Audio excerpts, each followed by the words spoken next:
சங்கீதங்களின் புத்தகம் 40வது அதிகாரம் அதனுடைய 3வது வார்த்தையில் நாம் இப்படி வாசிக்கிறோம். நமது தேவனை துதிக்கும்போது பாட்டை அவர் என் வாயிலே கொடுத்தார், அநேகர் அதை கண்டு பயந்து கர்த்தரை நம்புவார்கள் என்று காணப்படுகிறது.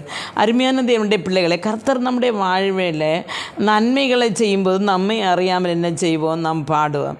ஆனால் அப்படியல்ல, தேவன் நமக்கு தருகிற அந்த வேதனையான நிமிஷங்களிலும் தேவனை பாடி நாம் ஆறுதல் பெற வேண்டும். அப்போ நாம் அந்த ஒரு புது பாட்டை அவர் நம்முடைய வாயில் தரும் பொழுது நாம் அதை நம்முடைய அனுபவத்திலிருந்து மற்றவர்களுக்கு சொல்லி அந்த பாட்டை பாடும் பொழுது அவர்களுடைய வாழ்க்கையிலையும் என்ன செய்யும்? கர்த்தருடைய நன்மையை அறியும். அவர்கள் கர்த்தர் இப்படிப்பட்டவரா, இப்படிப்பட்ட நன்மைகள் செய்வார்களா என்று சொல்லி பயந்து என்ன செய்வார்கள்? கர்த்தரை நம்புவார்கள் என்று காணப்படுகிறது. அப்போ அருமையான தேவனுடைய பிள்ளைகள், நம்முடைய துக்க வேளையிலே, நம்முடைய சந்தோஷ வேளையில் நாம் அதை வெறும் துக்கமாகவோ சந்தோஷமாகவோ மாற்றிவிடாமல் தேவனுக்கு பயந்து அவருக்கு புதிய பாடல்களை பாடுகிறவர்களாக இருக்க வேண்டும்.